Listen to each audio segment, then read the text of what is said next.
امشب در 24 انتظار گسترده در اسرائیل از وقوع جنگ دوباره با جمهوری اسلامی. حدود 70% مردم در اسرائیل میگن درگیری مجدد با ایران و حزب الله قریب الوقوعه.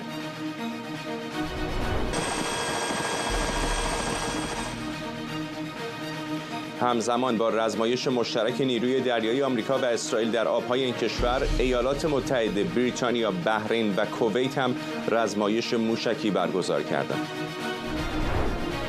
پاسخ منفی وزیر خارجه لبنان به دعوت عراقچی برای سفر به ایران. یوسف رجی گفته شرایط گفتگو در تهران فراهم نیست. To receive the diploma and the gold medal on behalf of her mother, Miss Maria Corina Machado.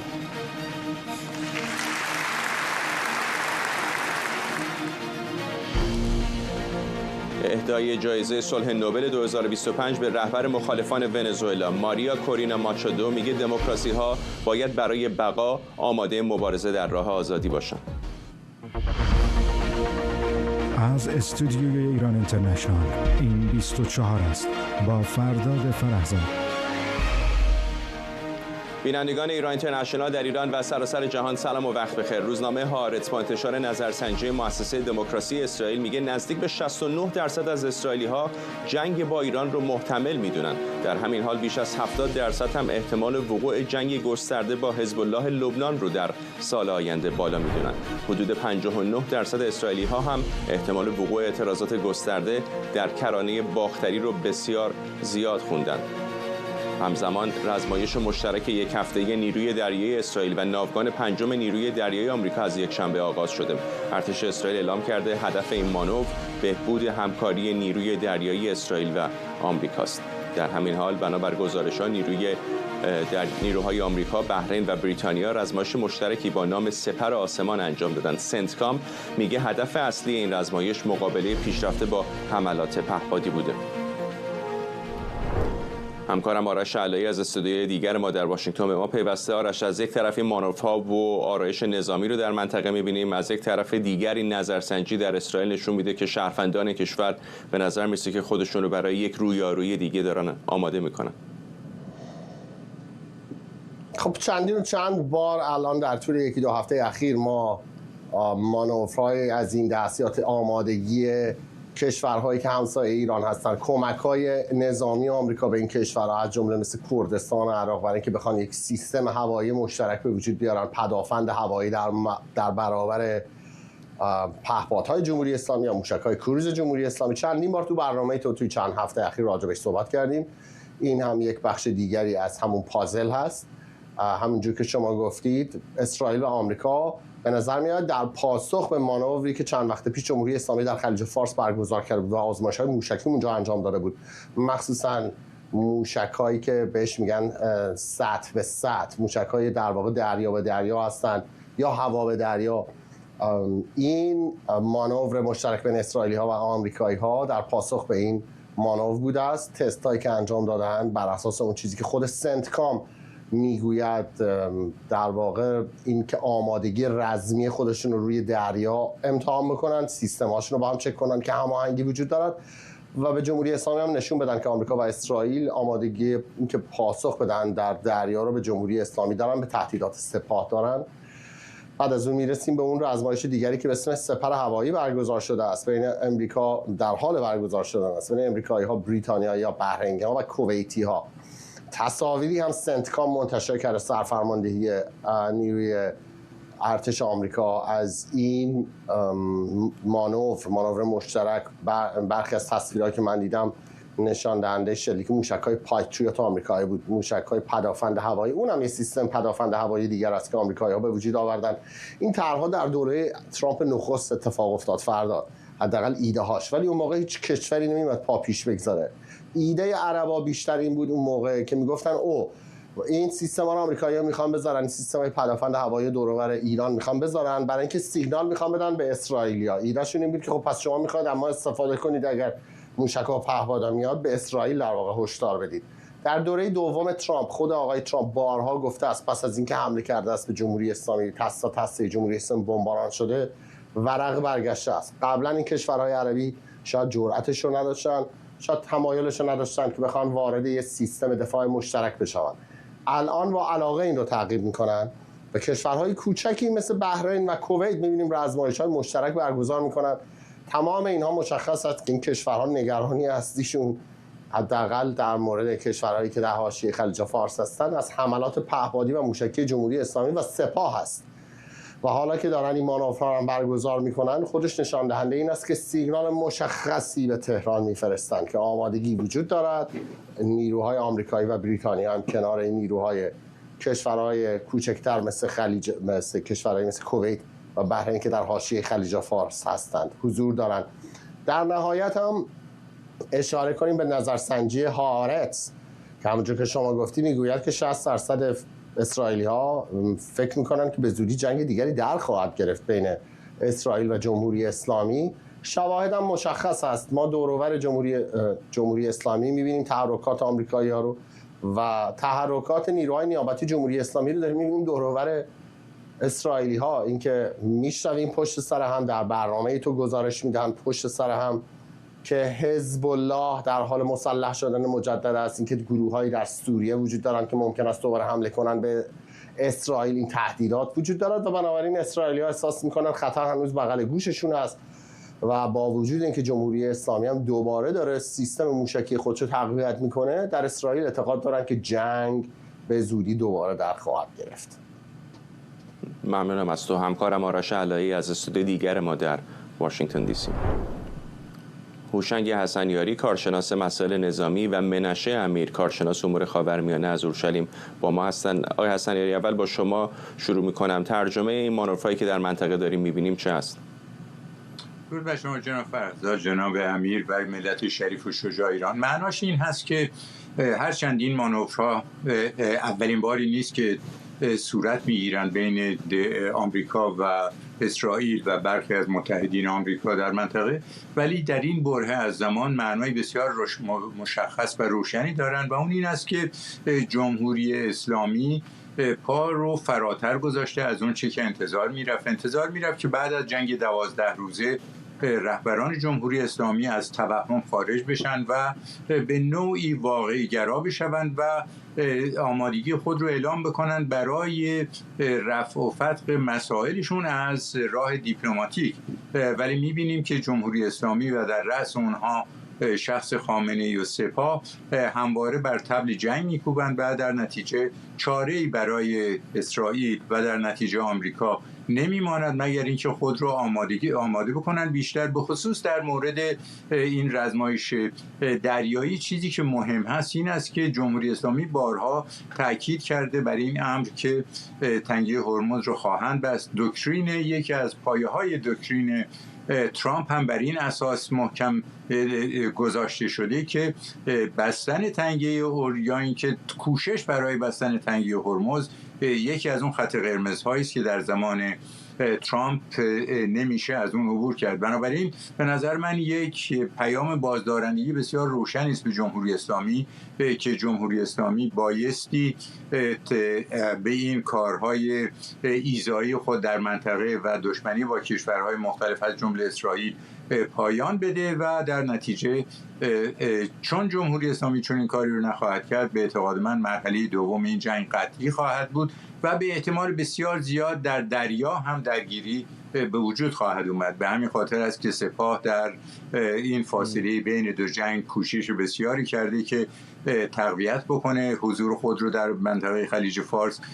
موشک ها رو آقای علایی اشاره کردن به اونها و در نتیجه این جنگ آتی، جنگ یا مرحله دومی جنگ بسیار گسترده تر خواهد بود و دریا رو هم به اعتقاد من در بر خواهد گرفت.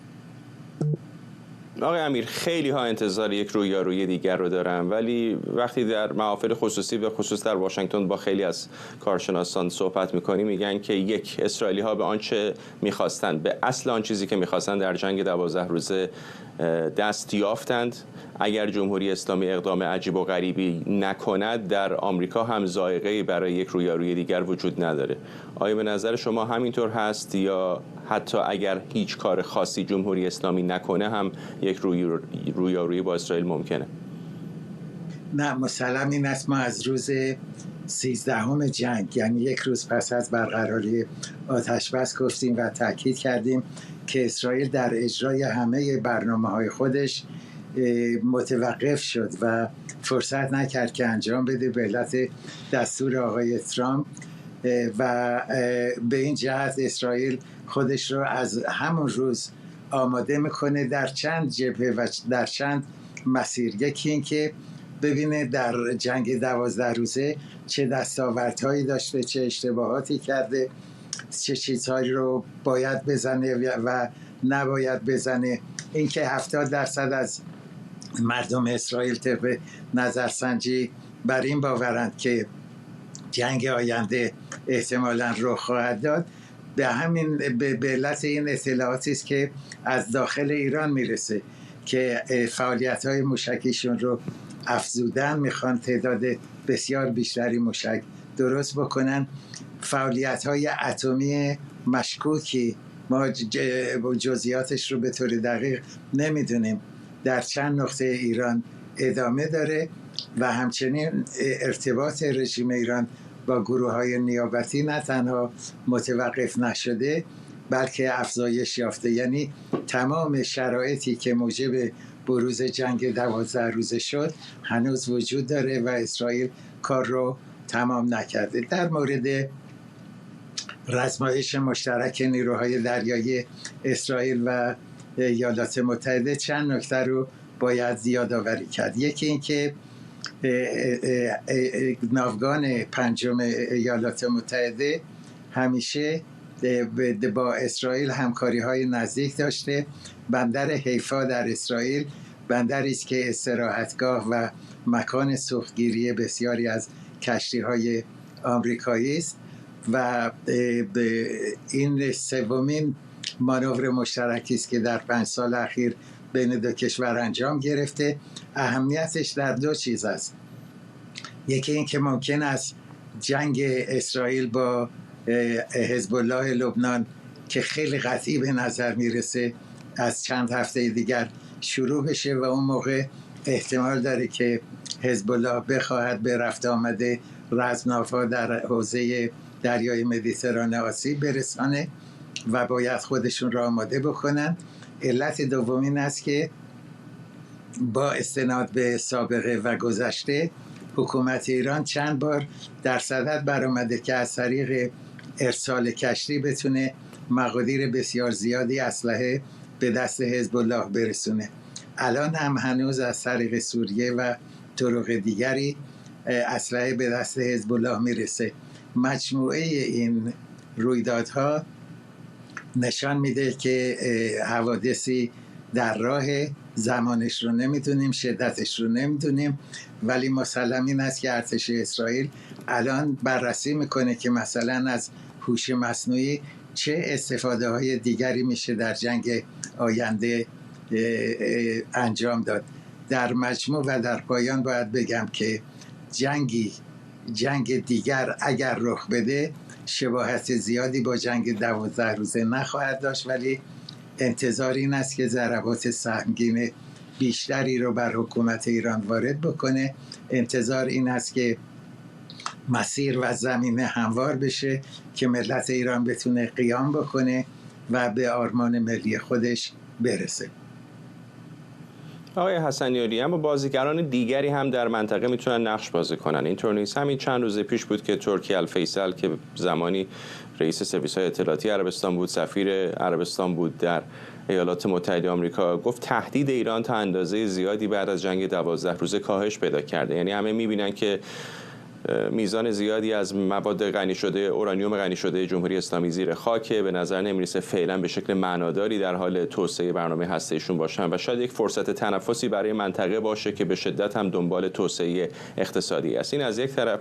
از طرف دیگه خب بلندپروازی‌های اسرائیل خیلی ها رو در منطقه از عربستانی‌ها و اماراتی‌ها و قطری‌ها بگیرید تا ترک‌ها نگران کرده. چقدر فکر می‌کنید که اونها خواسته یا ناخواسته ممکنه همراهی بکنن با یک اقدام نظامی دیگر اسرائیل که این بار ممکنه هژمونی او رو در منطقه به طور کامل تغییر بده؟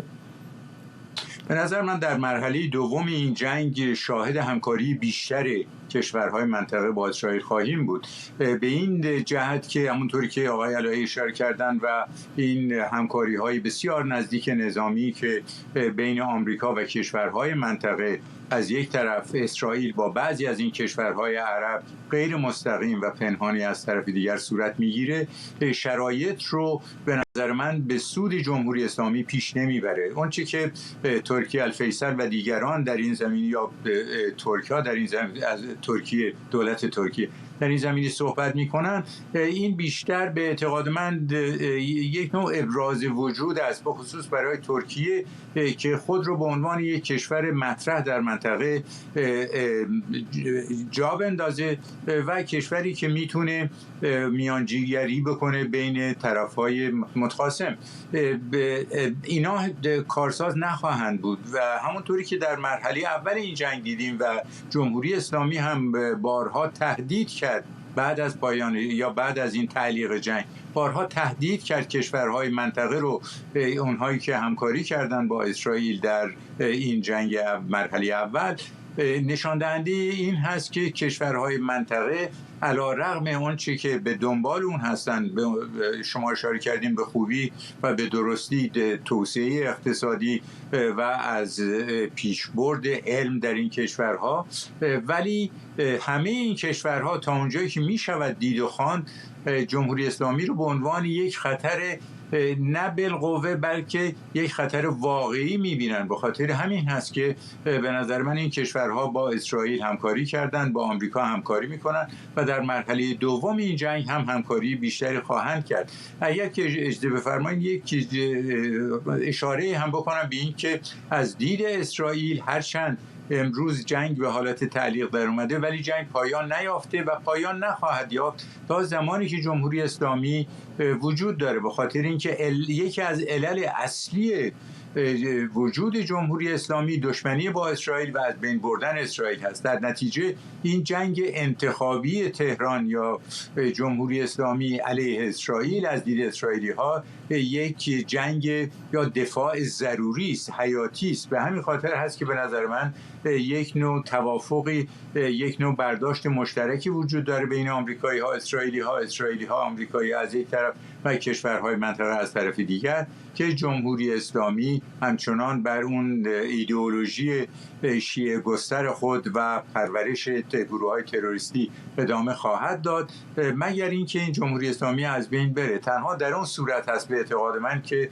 کشورهای منطقه میتونن با فراغ بال به توسعه اقتصادی خود روی اون متمرکز بشن، توسعه علمی خود و همینطور آمادگی زمینه برای پیشرفت ملل خود، در حالی که جمهوری اسلامی خب شرایط رو در ایران به شکلی به وجود آورده که نه تنها در منطقه کاملا منزوی است بلکه در داخل ایران هم کاملا منزوی است. بنابراین می شود گفت که علی‌رغم گفته‌های بعضی از افراد در منطقه، به نظر من جمهوری اسلامی بر اعتقاد خود برای از بین بردن اسرائیل و وادار کردن آمریکا به خروج از منطقه همچنان پافشاری می‌کند. ممنونم از هر دوی شما. هوشنگ حسنیاری، کارشناس مسائل نظامی، و منشه امیر، کارشناس امور خاورمیانه از اورشلیم.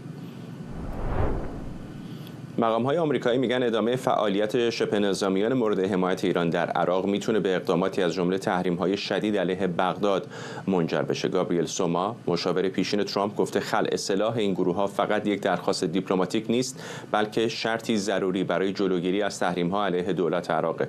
جو ویلسون، عضو جمهوری‌خواه مجلس نمایندگان آمریکا، هم گفته کمک‌های امنیتی به بغداد باید مشروط به توقف فعالیت شبه نظامیان وابسته به ایران باشه.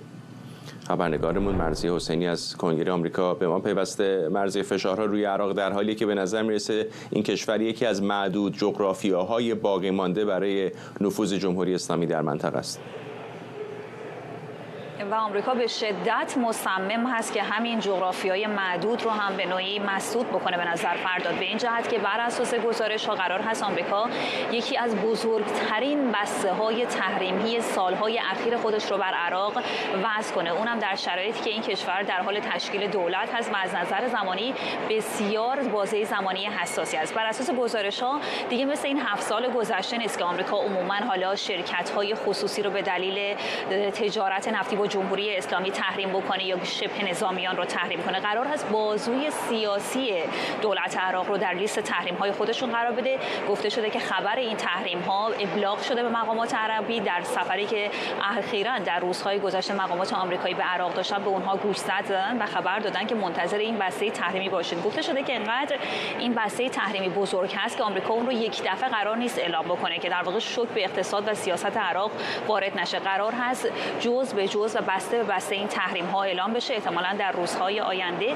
و چرا مهم هست؟ از این جهت بسیار حائز اهمیت هست که گفته شده برخی از افرادی که در انتخابات اخیر پارلمانی در عراق روی حکومت اومدن احتمالاً در لیست این تحریم ها هستن و اگر چنین باشه حکومت عراق ناچار هست این افراد رو حذف کنه از بدنه دولت به دلیل تبعات مالی که برای اقتصاد عراق داره. یعنی آمریکا این دفعه دیگه درخواست میکنه از عراقی ها، عملاً اعمال فشار میکنه و هزینه‌ای که در واقع همکاری عراق با جمهوری اسلامی داره رو داره بهش اعمال فشار میکنه. یعنی در سیستم سیاسی عراق آمریکا قرار هست بررسی بکنه، تمام مهره‌های جمهوری اسلامی رو، مهره‌های سیاسی رو تحت تحریم قرار بده و اینها رو به صورت غیر مستقیم از ساختار و از بدنه حکومت عراق حذف کنه. خبری که بسیار مهم هست. گفته شده از نظر اقتصادی هم احتمالاً تبعات گسترده‌ای برای عراق خواهد داشت، به این جهت که همین لحظه هم دینار عراق تحت فشار هست و گفته میشه که بعد از اعمال این تحریم‌ها احتمالاً ارزش دینار به شدت کاهش پیدا میکنه. حالا اینجا در کنگره آمریکا هم چنانچه در دولت ترامپ مصمم هستند، بسیار قانونگذاران قاطع هستند که تمام شریان‌های نفوذ جمهوری اسلامی رو به طور مشخص در عراق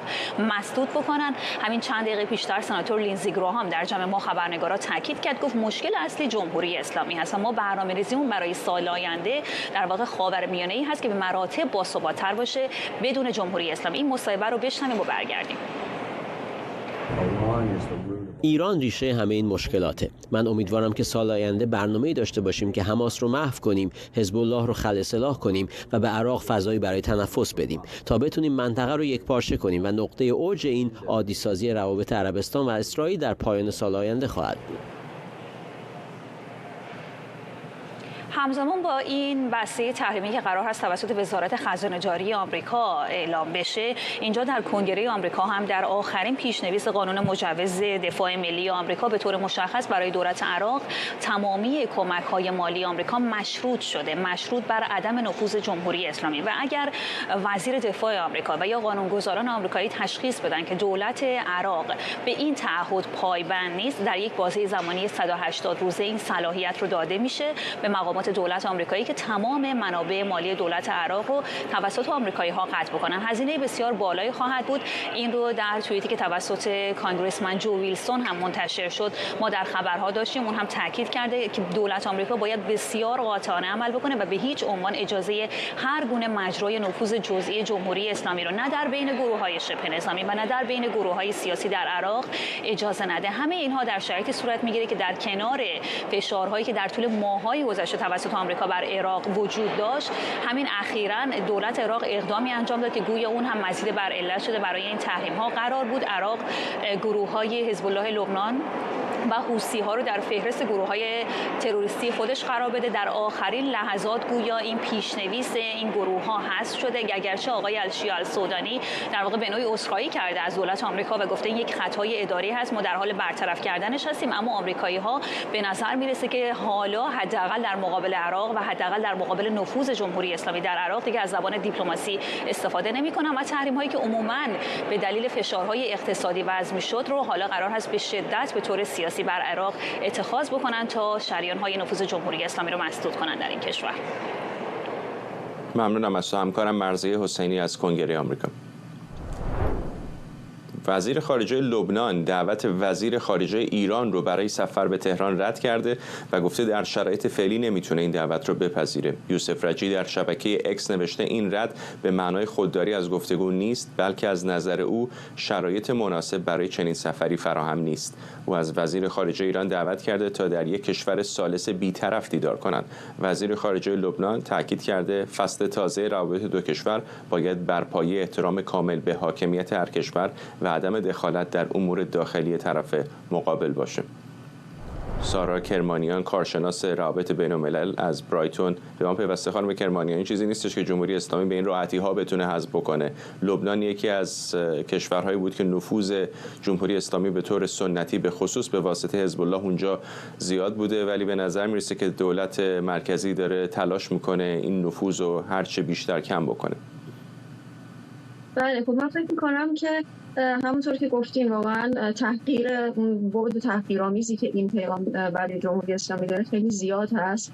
یه چیزی که باید اینجا در نظر داشت به نظرم اینه که مسئله نیروهای نیابتی برای جمهوری اسلامی یک زمانی خب می‌دونیم یکی از سه رکن اون سیاست خارجی بود که برای خودش تعریف می‌کرد، یک ابزار راهبردی و استراتژیک بود. در واقع توی یک سال گذشته در این اتفاقاتی که افتاده به سرعت اهمیت این ابزار سقوط کرده به لول یک چیزی که صرفا به عنوان ابزار چانه‌زنی ممکن بوده بتونه ازش استفاده بکنه، ولی این کار رو هم نکرد. یعنی بیشتر مقامات جمهوری اسلامی دچار ناباوری هستن از اینکه بخوان اساسا اینو بپذیرن به عنوان اینکه دیگه این یک ابزار راهبردی برای اونها نمیتونه به اون شکل گذشته باشه و دارن فرصت‌هایی رو از دست دادن و میدن برای اینکه بخوان حداقل به عنوان ابزار چانه‌زنی ازش استفاده بکنن و این داره برای اون ارکان دیگه در واقع سیاست خارجی اینها هم میفته. اون صحبتی که ترامپ کرد بعد از جنگ 12 روزه که خب الان دیگه چیزی وجود نداره برای ایران برای اینکه بخواد مذاکره بکنه، حداقل در اون لحظه خاص اینطور بود. اون ادعایی که می‌کردن که خب ما زدیم همه تأسیسات الان سر اینا می‌خواد مذاکره بکنن،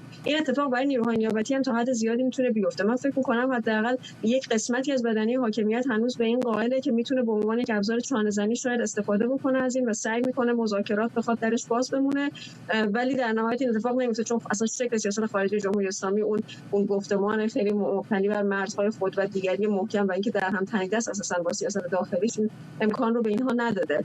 ولی خب از طرف دیگه دولت لبنان هم به نوعی تیغ دولبست براش مسئله رابطه با جمهوری اسلامی. از یک طرف نمیتونه الان وارد این نمیخواد اصلا این مذاکره رو درش بازخوره اون پیغامی که میفرسته به جامعه بین‌الملل در این برهه خاص، چون به هر حال مقامات دو کشورهای مختلف همیشه با هم سفر میکنن و این الزاما معنیش این نیست که به نوعی تحت نفوذ اونها هستن، ولی توی این لحظه خاص خب پیغام اینه که به نوعی انگار هنوز داره به کشوری که حمایت میکنه از حزب الله داره سفر میکنه و این پیغامی نیست که بخواد بده به حامیان خارجی خودشون در این برهه خاص. خب میدونیم که لبنان پذیرفته این طرح خلع سلاح لبنان رو که در ازای خلع سلاح گروه‌های نیابتی از جمله و به ویژه حزب الله یک کمک‌های قرار بگیره، کمک‌های کوتاه مدت و بلند مدت از آمریکا و همینطور از صندوق بین‌المللی پول. و به نظر من اینجا نمیشه فقط گفت فشار خارجیه، به نوعی میشه گفت که این یک فرصتی بوده برای جریان‌های مخالف در لبنان که در شرایط نرمال نه به لحاظ نظامی و نه سیاسی توان اینو نداشتن که بخوان حزب الله رو خلع سلاح بکنن، اما از این فرصت استفاده بکنن. برای اینا نمیان این پیغام رو بخوان به جامعه بین‌المللی بدن که به این شکل با ایران مذاکره دارن به کشوری که حامی حزب الله سفر میکنن. ولی از طرف دیگه خودشون هم میدونن، همونطور که اظهارم کردن، که احتیاج دارن برای به هر حال در شرایط فعلی به ایران برای خلع سلاح حزب الله اگر که بخوان این یک جنگ داخلی کشیده نشه تا حدی احتیاج دارن به اینکه هنوز روابط با ایران حفظ بکنن. بنابراین این شرط این که در یک کشور خنثی سوم حاضرن باهاش مذاکره بکنن رو پیش رو میذارن. ولی خب به هر حال همونطور که گفتین اون تحقیر بین‌الملل، اون بار نمادینش حداقل برای جمهوری اسلامی و بگذاریم از اینکه به هر حال یک ابزار استراتژیک رو داره از دست میده خیلی سنگینه و به ویژه اینکه پیغامی که دادن که این اگر که صحبت عراقچی که ایران مداخله نمیکنه در امور داخلی لبنان راست بود حاضر بودن این سفر رو بکنن، ولی خب صحبت‌های بعدی ولایتی که هنوز حمایت میکنن از حزب الله این در واقع خودش یه جور تنش داخلی حاکمیت که بیشتر به روی صحنه میاد و این هم زیرش خط میکشن به جامعه بین‌الملل. ما به خاطر اینه که نه تنها ایران داره تحقیر میشه بلکه به نوعی این تنش‌های داخلیش هم داره به صحنه در واقع رسانه‌ها کشیده میشه هرچه بیشتر و این هم به نوع دیگه‌ای براش تحقیرآمیز هست. ممنونم از شما. سارا کرمانیان، کارشناس روابط بین‌الملل از برایتون. شورای انتقالی جنوب یمن گفته قلمرو تحت کنترلش رو بر سراسر جنوب کشور از جمله بندر راهبردی عدن گسترش داده، اقدامی که میتونه خطر تشدید درگیری‌های داخلی رو افزایش بده. به گفته مقامات این شورا، هدف از این اقدام افزایش ثبات، یکپارچه‌سازی میدان عملیات و آمادگی برای مقابله احتمالی با حوثی هاست. در مقابل حوثی‌های مورد حمایت ایران همچنان کنترل صنعا و مناطق پرجمعیت شمال غرب یمن رو در اختیار دارند. حسن هاشمیان، تحلیلگر جهان عرب از واشنگتن به ما پیوسته. آقای هاشمیان، این تحولات آیا میتونه تغییر معناداری روی زمین در یمن ایجاد کنه؟ بله، تغییر معناداری خواهد داشت، بخصوص در رابطه با حزب اصلاح اخوان المسلمین که به نظر میرسه بازنده این تغییرات و اخیراً هم دیدیم که ایالات متحده کل مجموعه اخوان المسلمین یا کشورهایی که در رابطه با اخوان المسلمین فعالیت میکنن رو در لیست تروریست خودش قرار داد. این انعکاس زیادی در یمن داشته. طبیعتاً شورای انتقال جنوبی قبلا 2 استان مهم، ابین و شبوه رو در جنوب گرفته بود، الان حضرموت و مهره رو به اون اضافه کرده و تقریبا بیش از 50% خاک یمن رو الان در اختیار داره. این 2 استان خیلی حائز اهمیته به خاطر اینکه حزب اصلاح اخوان المسلمین یمن در اون فعالیت داشت. الان چیزی که تغییر پیدا کرده با توجه به اینکه هیئت سعودی هم به این کشور رفته و واضحه که همکاری امارات سعودی، چون که امارات از شورای انتقالی جنوب حمایت میکنه، همکاری امارات و سعودی ها بر سر اینکه این مناطق در برابر حوثی ها باقی بمونن به شرط اینکه اخوان المسلمین حذف بشه یا تاثیرش محدود بشه، توافقی شکل گرفته بر سر این مسئله و صحبتی که رئیس هیئت سعودی انجام داد آقای قحطانی دیدیم که مطرح کرد که اون که خواسته شورای انتقالی جنوبی هستش، مخصوصا در مورد حوزه نفتی پترومسیله، اینها کاملا در اختیار این شورا قرار داده میشه.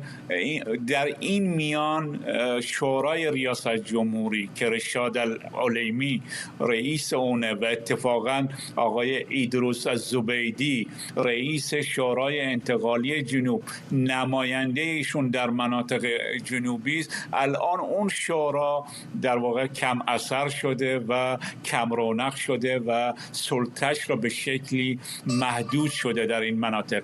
ولی چیزی که الان داره تغییر میکنه همون مجموعه هایی که قبلا وجود داشته، پیمان هایی که بین امارات و سعودی ها، منتها حذف اخوان المسلمین در منطقه یمن. الان که جمهوری اسلامی هم زیر فشار قرار گرفته به خصوص بعد از جنگ 12 روزه، چطور هست میزان کمک هایی که از ایران به حوثی ها میتونه همچنان برسه؟ جمهوری اسلامی شبکه‌های قاچاق زیادی رو داره، بخصوص از مناطق پادشاهی عمان و مسئله دوم از طریق دریاهایی که اطراف حوثی ها قرار گرفتن و بنابراین من معتقدم که تا اون جایی که نیروهای بین المللی، ایالات متحده، سعودی ها، اماراتی ها نتونن این شبکه های قاچاق رو رصد کنن، البته الان رصدشون بیشتر از سابق شده، ولی جمهوری اسلامی برای حوثی ها هم اسلحه میفرسته هم پول میفرسته و این کار رو ادامه خواهد داد. اما اگر جنوب اونطور که میدونید که آقای رشاد العلیمی رئیس شورای ریاست جمهوری یمن یا همون دولت قانونی در واقع اسماً رئیس دولت قانونیه، در حالی که در بافت اجتماعی، سیاسی و اقتصادی منطقه زیاد نفوذی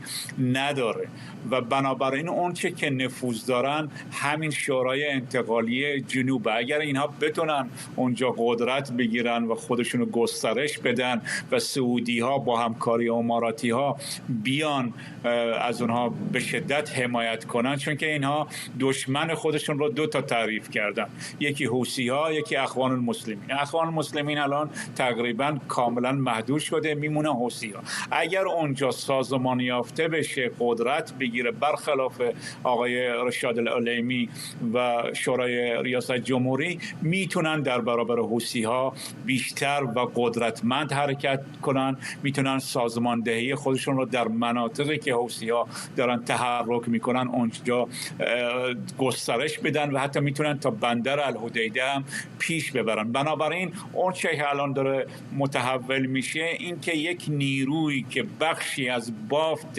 اجتماعی بخصوص اتحاد قبایل یمنه داره قدرت میگیره، برخلاف شورای ریاست جمهوری که چندان نفوذی اونجا نداره. ممنونم از شما. حسن هاشمیان، تحلیلگر جهان عرب از واشنگتن با ما. جایزه نوبل صلح سال 2025 ساعتی پیش در اسلو پایتخت نروژ به ماریا کورینا ماچادو، رهبر مخالفان ونزوئلا، اهدا شد. ماچادو در پیامی کتبی که توسط دخترش در مراسم اهدای این جایزه خوانده شد، گفته دموکراسی‌ها برای بقا باید آماده مبارزه در راه آزادی باشند. او گفت این جایزه تنها متعلق به ونزوئلا نیست و به جهان یادآوری می‌کنه دموکراسی برای صلح حیاتیه. What are we all to think when we read چه باید فکر کنیم وقتی که میخونیم که اپوزیسیون ونزوئلا داره کشور رو به جنگ تهدید میکنه، وقتی که روایت رو معکوس میکنن و وقتی که قربانی ها رو بهشون لقب متعرض و جنگ طلب میدن. این واژگون کردن واقعیت چیزیست که رژیم مادورو برای جهان روایت میکنه. میگه که من ضامن صلح هستم، اما صلحی که مبتنی بر ترس، سکوت و شکنجه است. این چه صلحیه؟ این نلسون ماندلا نبود که آفریقای جنوبی رو خشن کرد، بلکه سرکوب رژیم آپارتاید بود، یا اعدام ها در ایران یا سرکوب در ونزوئلا رو شروع کردند. مهران عباسیان از محل برگزاری مراسم در اسلو با ماست. مهران، این جایزه در حالی اهدا میشه که خود خانم ماچادو نتونست برای دریافتش به اسلو سفر بکنه، هرچند که او همچنان در خفا در داخل ونزوئلا زندگی میکنه. فرداد باید بگم که خانم ماچادو به گفته رئیس کمیته نروژی نوبل در حال حاضر در اسلو هست، اما به مراسم نیومد به دلیل مسائل امنیتی و دخترش هم که جایزه رو از طرف مادرش در واقع آنا ماچادو این جایزه رو دریافت کرد، گفت که یکی از هدیه‌هایی که نوبل صلح به من داد اینه که بعد از ماها میتونم امروز مادرم رو ببینم و او رو اینجا در آغوش بگیرم. خب خانم ماچادو به خاطر فعالیت‌هاش، به خاطر ایجاد یک دموکراسی، تلاش برای ایجاد یک دموکراسی در ونزوئلا و اینکه تونسته نیروهای اپوزیسیون و مخالف حکومت ونزوئلا رو گرد یک محور اصلی جمع کنه و به خاطر رأیگیری آزاد این جایزه نوبل صلح 2025 رو به خودش اختصاص داد. امروز مراسم مثل همیشه، مثل سالهای دیگه در تالار شهرداری شهر اسلو برگزار شد. این تنها جایزه پنجگانه نوبل که در شهر اسلو اهدا میشه و جوایز دیگه ادبیات، پزشکی، شیمی در شهر استکهلم، اونم توسط پادشاه. خب امروز این مراسم به طور باشکوه برگزار شد. اول رئیس کمیته نروژی نوبل سخنرانی کرد از دلایل اینکه چرا تصمیم گرفتن این جایزه به خانم ماچادو داده بشه، گفت و اشارات زیادی داشت. دو بار اسم ایران رو برد، یکی به عنوان رژیم‌های دیکتاتوری که دارن از رژیم در واقع ونزوئلا حمایت میکنن، گفت ایران، چین و روسیه سه رژیمی هستن که از حکومت دیکتاتوری ونزوئلا دارن حمایت میکنن. بعدم اشاره کرد به اینکه این جایزه حق این برندگانه. اشاره کرد که گفت این برندگان نه در ونزوئلا زندان‌ها رو ایجاد کردن و نه در ایران اعدام‌ها رو درست کردن. بعد از اون خب جایزه مدال طلای نوبل 11 میلیون کرون پول نقد که حدود $1 میلیون میشه به خانم ماچادو اهدا شد که دخترش از طرف مادر آنا اومد این جایزه رو دریافت کرد. سخنرانی خیلی پرشوری هم در سالن داشت. کسی انتظار نداشت دختر نوجوانی به این سن بیاد حدود 20 دقیقه بدون اینکه نوشته ای رو نگاه کنه بخواد صحبت کنه. او از گونزالس که در سالن بود، نخست وزیر در واقع رئیس جمهور منتخب مردم ونزوئلا، از او تشکر کرد. گفت او و مادرش مطمئنه که مردم ونزوئلا رو به آزادی و دموکراسی میرسونن. بعد از اون آنا به خارج از سالن اومد. خب تعداد زیادی ونزوئلیایی مختلف از کشورهای مختلف به اسلو اومدن با پرچم ونزوئلا که حمایت کنن و در واقع جشن بگیرن این روزو. خب اون با مردم خود، با هموطنهای خودش صحبت کرد. من هم تونستم یک سوال ازش بپرسم، اینکه حالا قراره که امروز مادرش رو ببینه چه احساسی داره و چه پیامی برای مردم خودش داره. جوابش رو ببینیم و بشنویم. چیزی که میخوام به مردم ونزوئلا که اینجا هستن بگم اینه که ما یکی از 10 میلیون خانواده هستیم که از هم جدا شدن و من دلم میخواد مادرم رو در آغوش بگیرم و میخوام خیلی زود این کارو بکنم. امیدوارم همه ما که اینجا دور از خانواده هستیم خیلی زود بتونیم این آغوش رو داشته باشیم، چون حق ماست. میدونم که همه ما برای اون روز لحظه شماری کردیم. امروز نوبت ماست. مادرم به ونزوئلا برمیگرده، چون میدونم که این مبارزه اونه. میدونیم که هنوز به اون چه که میخوایم نرسیدیم، اما نزدیکیم و باید روی همین تمرکز کنیم، چون همه ما مسئولیت داریم. از حمایتی که کردید ممنونم، چون این حمایت برای همه ماست.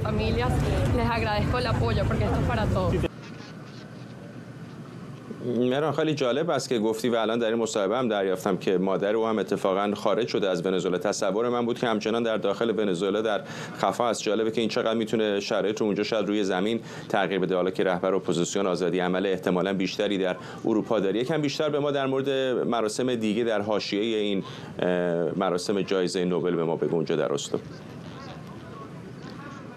فرداد، یک مراسم سنتی همیشه بعد از اهدای جایزه برگزار میشه که راهپیمایی مشعل هست که این رو شورای صلح نروژ برگزار میکرد، یک سازمان جدای از کمیته صلح نوبل. خب این شورا امسال اعلام کرد مواضع خانم ماچادو خیلی متغیره با مواضع شورای صلح و این مراسم مشعل رو برگزار نمیکنه و این واکنش‌های زیادی رو داشت. حدود 37 انجمن اعتراض کردن که انجمن‌های ایرانی هم اتفاقا داخل این معترضین بودن و گفتن اگه برگزار نکنه ما خودمون این مراسم مشعل رو برگزار میکنیم و این چنین هم شد. همراه با خود کمیته در واقع نوبل صلح و یک انجمن ونزوئلایی این مراسم رو برگزار کردن و حدود چیزی که پلیس به ما گفت حدود 5000 نفر شرکت کردن و مشعل به دست اینجا اومدن به مقابل گراند هتل و دیدار کردن با آنا که دختر خانم ماچادو هست. از بالکن اومد. این یک سنت هست همیشه برای دیدار و پایان در واقع مراسم روز اول اهدای جایزه نوبل و خیلی به خوبی هم برگزار شد و خب خیلی ها این نظر رو امروز داشتن که شاید از سالهای آینده خود کمیته نوبل در واقع این مراسم سنتی رو بخواد برگزار کنه با انجمن‌های مختلف. فردا موزه نوبل افتتاحیه امسال خودش رو داره. موزه نوبل در اسلو در واقع یک سال تعلق داره و اختصاص داره به برنده نوبل صلح که امسال قراره آثار خانم ماچادو رو، تلاش‌هاش رو، فیلم‌هایی که در رابطه با او درست شده در این موزه به نمایش در بیاد. من فرداد خیلی از شب گذشته اسلو برام تداعی روزهایی بوده که طی یکی دو سال گذشته مثلا بعد از جنبش زن زندگی آزادی ایرانی‌ها تجمعات بزرگ برگزار می‌کردن. امروز شب گذشته امروز تمام هتل‌ها، اکثر هتل‌های شهر اسلو پر بودن. هم اکثرا از ونزوئلایی‌هایی که از کشورهای مختلف به اسلو اومده بودن. همه پرچم خودشون رو در دست داشتن. بیرون موزه نوبل براشون اسکرین گذاشته بودن که اونجا مراسم رو مستقیم می‌دیدن. زمانی که دختر خانم ماچادو سخنرانی می‌کرد اکثرا اشک می‌ریختن، شعار آزادی سر می‌دادن. من که نگاه کردم دیدم دقیقاً ونزوئلا 8 میلیون مهاجر داره که خیلی‌هاشون به خاطر در واقع رژیم دیکتاتوری مجبور به مهاجرت اجباری شدن، دقیقاً مانند کشور ایران. برای این خیلی ها، هم ایرانی ها هم ونزوئلایی که امروز باهاشون صحبت می‌کردم، فکر می‌کنن مبارزات مردم ایران و ونزوئلا تشابه‌های زیادی داره. ممنونم از تو همکارم مهران عباسیان از اسلو با ما. و ممنونم از شما که بیننده برنامه 24 امشب بودید. برنامه رو کمی دیرتر دوباره میتونید در یوتیوب ایران اینترنشنال ببینید.